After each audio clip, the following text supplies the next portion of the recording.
I usually don't ask this early, but if you could like the video and subscribe, it would mean a lot. We're so close to hitting 10,000 subscribers, and your support can really help get my content out there. Thanks. Lucas Morrow, 32. A successful Canadian architect from Toronto, passionate about his career and deeply in love with his fiancée. He's a man of integrity and believes in loyalty and truth. Lucas has a bright future ahead of him, with a dream to design some of the most iconic buildings in the city. Jessica Lee, 29. Lucas's fiancée, a lively and ambitious event planner known for her charismatic presence and a wide social circle. She loves attention and thrives on being the center of the crowd, which sometimes blinds her to what really matters. Alyssa Martin, 30. Jessica's best friend since college who struggles with alcoholism. Her addiction has derailed her career and personal life, but she's manipulative enough to keep people close, relying on Jessica for support and often pulling her into chaotic situations. Oliver Grayson, 35. Lucas's best friend and confidant, a pragmatic man who always has Lucas's back. He sees through Jessica and Alyssa but remains diplomatic, hoping Lucas will see the truth on his own. Officer Claire Bennett, 40. A no-nonsense police officer who plays a pivotal role in exposing the lies that upend Lucas's life. I could never forget the day my life began to unravel. It was a quiet Thursday evening in Toronto, and I was feeling on top of the world. I had just signed a contract to design a new high-rise in the city, a project that would make my name synonymous with luxury architecture. Everything in my life seemed to be falling into place, a great career, a loving fiancé, and a future that looked as bright as the skyline I was helping shape. But things change in the blink of an eye. It all started with Jessica's infamous parties.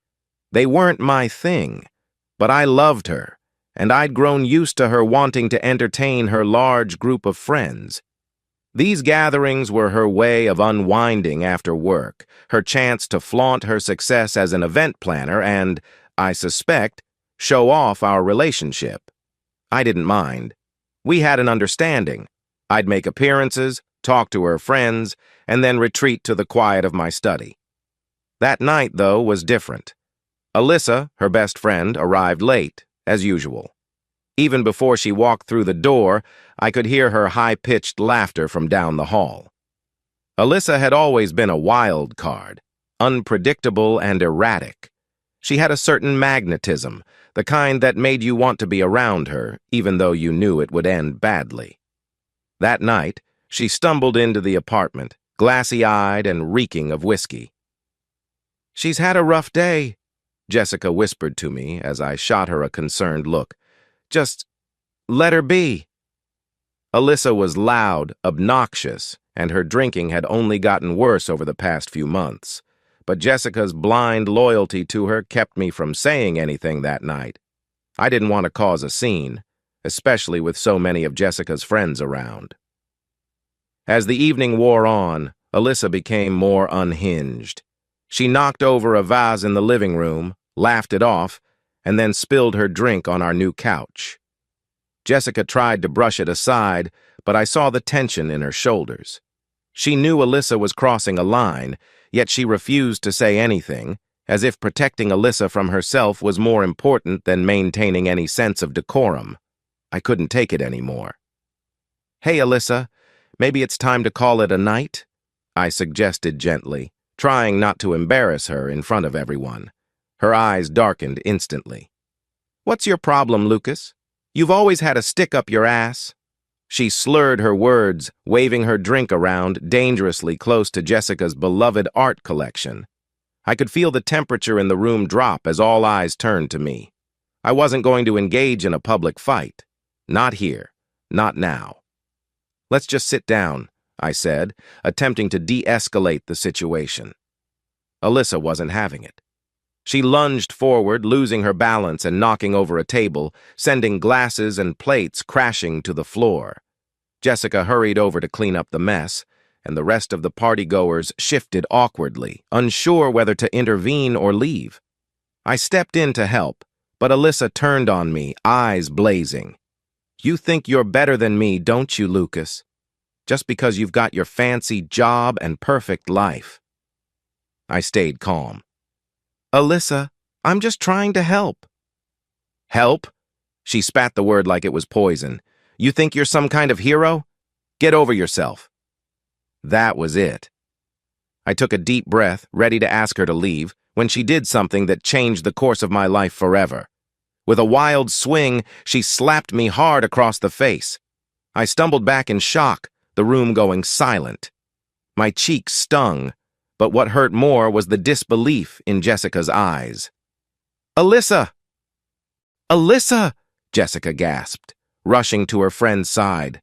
I expected her to turn to me, to ask if I was okay, to defend me. But instead she wrapped her arms around Alyssa as if she was the one who had been wronged. "I'm sorry," I began, trying to make sense of the chaos. "But she needs help, Jess. This has gone too far." Jessica's eyes flared with anger. "You don't get it, Lucas. She's my best friend. She's going through a lot right now." "And what about me?" I asked, my voice strained. "I'm your fiancée. She just slapped me in front of everyone." Jessica hesitated, glancing between me and Alyssa. I could see her torn loyalties, but it was too late. Alyssa had already begun crying dramatically into Jessica's shoulder, playing the victim as she always did. In that moment, I realized something terrifying. Jessica was willing to let me be the bad guy to protect her friend. The party ended shortly after, and Alyssa left with a few others, barely able to walk straight. I thought the worst was over, but the storm was just beginning.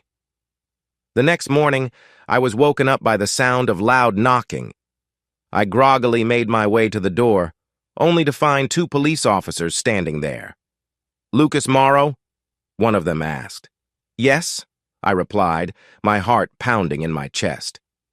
"We have a warrant for your arrest," the officer said, pulling out handcuffs.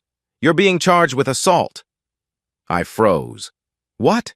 There's been a mistake." But there was no mistake.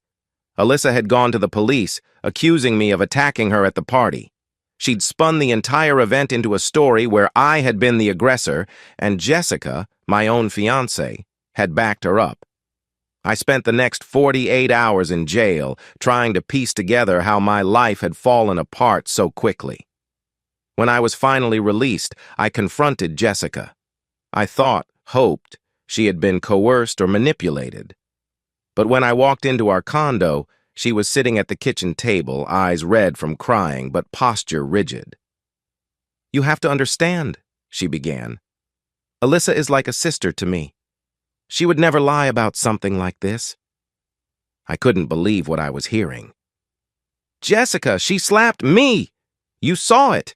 You were there! How could you back her story?" Jessica stood up, crossing her arms defensively. "She's going through a lot.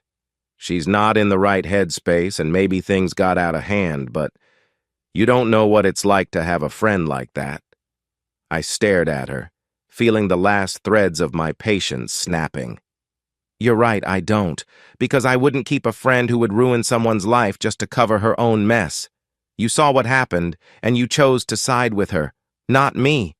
"Her! I'm not choosing sides," Jessica shouted, but the truth was evident in her voice. The argument dragged on, but there was no resolution. Jessica refused to admit Alyssa's fault, and I refused to live in a relationship where I could be betrayed so easily. I left that night, crashing on Oliver's couch while I tried to figure out my next steps. Days passed, and Jessica sent countless texts and voicemails trying to patch things up. But her words were hollow. She was more concerned with saving face than fixing what was broken between us. The arrest had shaken me, but more than that, it was the betrayal, the realization that Jessica had never truly had my back. It wasn't until a week later, when Officer Claire Bennett, the officer who arrested me, knocked on my door again, that things finally started to make sense. "Lucas," she said, "I've been doing some digging into the case. Something's not adding up." Claire had taken a personal interest in the case after seeing how distraught I was during the arrest. She'd gone back over the statements and realized that Alyssa's story had more holes than a sinking ship. It didn't take long for her to track down witnesses from the party who confirmed what had actually happened. Alyssa had been the aggressor, not me. The charges were dropped, and Alyssa was eventually issued a restraining order. But by that time, it didn't matter. The damage had been done. I'd lost trust in Jessica, and in truth, I'd lost trust in our relationship long before Alyssa's lies tore us apart. In the end, I realized that love, like architecture, needs a strong foundation to survive. Jessica had built our relationship on shallow connections and hollow loyalty, and when the weight of reality hit, it all came crashing down.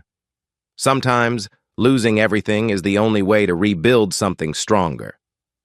I walked away from that chapter of my life with a clearer understanding of who I was and what I deserved, not just in love, but in life.